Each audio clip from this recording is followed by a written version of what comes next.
रसायन विज्ञान के अंतर्गत पढ़ेंगे रासायनिक अभिक्रियाएं एवं समीकरण। अपने दैनिक जीवन की निम्नलिखित परिस्थितियों पर ध्यान दीजिए और विचार कीजिए कि क्या होता है जब गर्मियों में कमरे के ताप पर दूध को खुला छोड़ दिया जाता है, लोहे का तवा, तसला या कील को आर्द्र वायुमंडल में खुला छोड़ दिया जाता है, अंगूर का किण्वन हो जाता है, भोजन पकाया जाता है, हमारा शरीर भोजन को पचा लेता है, हम सांस लेते हैं। इन सभी परिस्थितियों में प्रारंभिक वस्तु की प्रकृति तथा पहचान कुछ न कुछ बदल जाती है। पदार्थ के भौतिक तथा रासायनिक परिवर्तनों के बारे में हम पिछली कक्षाओं में पढ़ चुके हैं, जिसके अंतर्गत पदार्थ का भौतिक परिवर्तन क्या होता है। जब परिवर्तन होने के बाद पदार्थ की प्रारंभिक अवस्था को अगर हम प्राप्त कर लें तो उसे भौतिक परिवर्तन कहते हैं। जैसे उदाहरण के लिए अगर हम पानी को बहुत ठंडा करें तो बर्फ में बदल जाता है और बर्फ को पुनः पिघलाएं तो पानी बन जाता है। ये हमारा एक भौतिक परिवर्तन है। उसी तरह से रासायनिक परिवर्तन का अगर उदाहरण लें, अगर हम लकड़ी जलाएं तो लकड़ी जलकर राख हो जाती है, लेकिन अगर हम पुनः चाहें कि वो राख लकड़ी में परिवर्तित हो जाए तो ऐसा नहीं होता। इसे रासायनिक परिवर्तन कहते हैं। इन सभी परिस्थितियों में प्रारंभिक वस्तु की प्रकृति तथा पहचान कुछ न कुछ बदल जाती है। आप शायद सोच रहे होंगे कि रासायनिक अभिक्रिया का वास्तविक अर्थ क्या है। हम कैसे जान सकते हैं कि कोई रासायनिक अभिक्रिया हुई है। इन प्रश्नों के उत्तर पाने के लिए आइए हम कुछ क्रियाकलाप करते हैं। सबसे पहले मैग्नीशियम रिबन को अगर हम ऑक्सीजन की उपस्थिति में उसको जलाएं तो ये मैग्नीशियम ऑक्साइड में परिवर्तित हो जाता है और उसके श्वेत कण हमको प्राप्त हो जाते हैं। उसी तरह से एक दूसरे प्रयोग में अगर हम देखें कि एक शंक्वाकार फ्लास्क में दानेदार जस्ता के कुछ टुकड़े ले लें और उसमें या तो तनु सल्फ्यूरिक अम्ल या तनु हाइड्रोक्लोरिक अम्ल मिलाएं तो उसमें कुछ ना कुछ अभिक्रिया होगी और उसमें से हाइड्रोजन गैस बाहर निकलती है।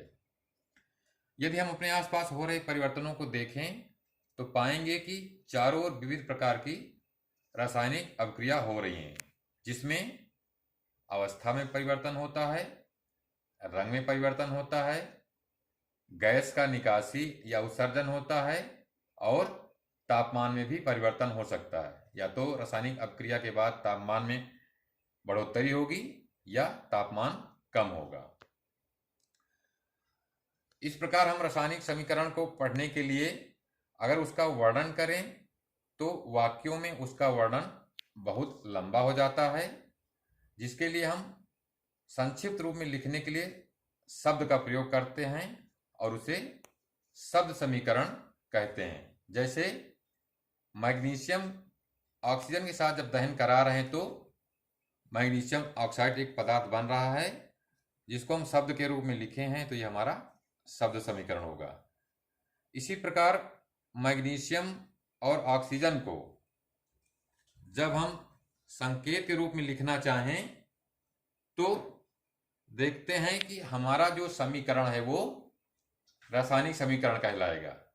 जैसे मैग्नीशियम का प्रतीक Mg और ऑक्सीजन का प्रतीक O होता है और जब अभिक्रिया हो जाती है तो MgO अर्थात मैग्नीशियम ऑक्साइड बनता है।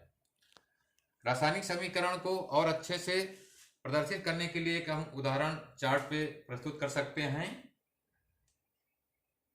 और हम देखते हैं कि मैग्नीशियम और ऑक्सीजन की जब क्रिया हो रही है तो मैग्नीशियम ऑक्साइड बन रहा है।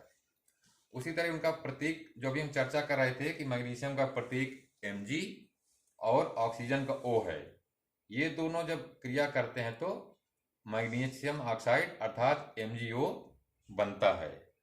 इसको और हम सरल भाषा में समझने के लिए एक चार्ट का प्रयोग करें तो रासायनिक समीकरण के विभिन्न भाग क्या क्या होते हैं हम देख सकते हैं।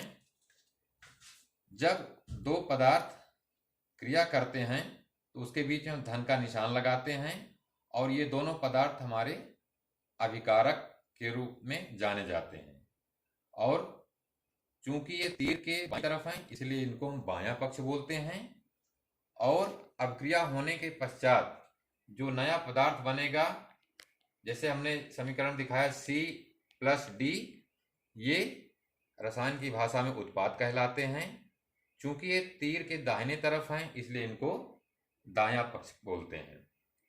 यहाँ एक बात और ध्यान देने वाली है कि अगर अभिकारक के तत्वों की परमाणुओं की संख्या उत्पाद में जो परमाणु हैं उनकी संख्या बराबर है तो इसका मतलब हमारा समीकरण संतुलित है। और अगर अभिकारक के तत्वों के परमाणु की संख्या उत्पाद के तत्वों के परमाणु की संख्या के बराबर नहीं है तो हमारा समीकरण संतुलित नहीं है। तो अगले टॉपिक में हम पढ़ेंगे कि हम समीकरण को कैसे संतुलित करते हैं। आशा है ये वीडियो आपको पसंद आया होगा। अगर पसंद आए तो इसे लाइक और सब्सक्राइब करें। Thank you.